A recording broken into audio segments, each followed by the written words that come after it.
FORA.tv. The world is thinking.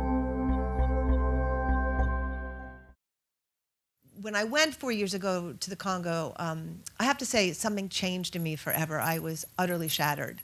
I have had the privilege of traveling, as most of you know, to many places in the world, probably 60 or 70 countries in the last 40 years, and seeing the worst atrocities in the world. But nothing I saw compared to what I saw in the Congo. Not the amount of women being raped, not the level of atrocities, the 4-year-old girls, 9-month-old babies, 80-year-old women, gang rapes, massive rapes, women being raped and their bellies being cut open and their babies being destroyed and women being forced to eat their children. I mean, the kind of atrocities the kind of stories that I heard on that first trip, I have to tell you, changed me forever. I haven't really slept since then. But I also knew that there was nothing I really could do but that. Like when you see something that awful, you know that if you don't stand up and do something in the face of it, not only do you allow that to happen there, but you allow the possibility of that to happen everywhere. Because when we give license to that level of atrocity, we give permission for it everywhere. And V-Day, we made a decision then to devote a large part of our time and attention to helping the women of the Congo. And I'm very pleased that in 4 years, the campaign that we created has become, national and international, and it's had a huge impact both inside the country and outside the country. I wish I could tell you it has stopped the war and it's stopped the rape. It hasn't. But it has indeed created a movement, and I believe, having now addressed every office of power in the world, from the Security Council to the Secretary General to the Downing Street to the White House to the Canadian Parliament, the only way that things will change in the Congo is through the women. I don't believe that the international will is there. It is shocking to say, but the fact that this has been allowed to go on for 13 years with nothing really seriously being done to intervene on the women's behalf. But the women are resilient and the most powerful women I have met anywhere in the world, and the most generous and the most amazing women.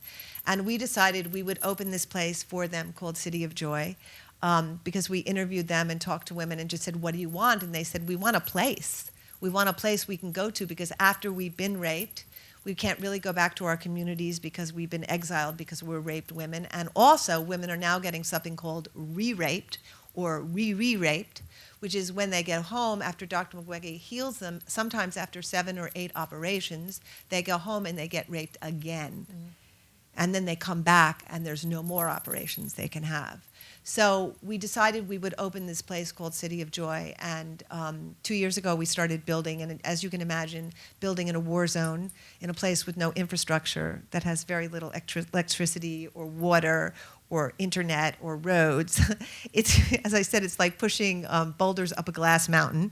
But we finally were able to open it on February 4th, and City of Joy will essentially be the headquarters for the revolution, and it will be a place where women who have suffered gender violence will come to be healed through therapy and through dance and through theater.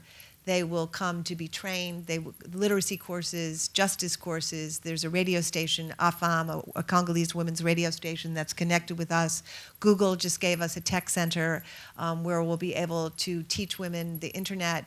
We'll be teaching agriculture, and I'll tell this wonderful, wonderful story, which I feel like is the beginning of City of Joy. When we decided to build it, we decided we would hire women construction workers.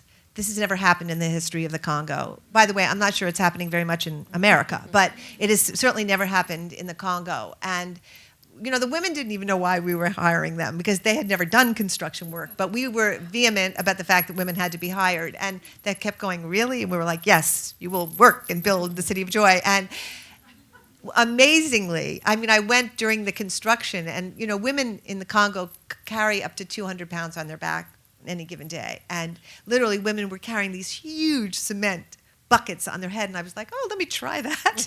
And I literally fell to the ground when I picked it up. What turned out was they were incredible builders, and so much so that they inspired the men, who said that working with women was the best thing that had ever happened to them because they were much better workers, and they inspired them to work harder, which of course is the story of women and men throughout history. And at the end, you know, when we had the opening, people came from all over the world. We had 70 people from around the world that we hosted, you know, funders and diplomats and movie stars and all kinds of people came. And then 3,000 Congolese came, mainly women. And at the opening, the women were dancing, holding cement bricks over their head for their victory. And last week they were interviewed and by a radio station, and they said, no, we are the first graduates of City of Joy. You know, when we started building, we didn't have any self-esteem. We only looked at the ground because of what had been done to us and because we're so poor and we never had a job. And this has changed us. And not only are we not victims anymore, but we are leaders and we are builders. And we just gave them a grant for $20,000 to start their group to become builders and yarders and people who, and they're so excited. They literally spend their days just dancing and singing through the streets because, and they will be the next leaders. They will be the women who, so our dream is that we will open City of Joy. The women start to come on April 1st, we hope. And in 5 years, we'll have 90 women every 6 months who will be trained and then go home to their communities, and then we'll spread what they've learned and teach what they've learned. That's the thing they have to agree to. And then in 5 years, we will have trained 1,000 women.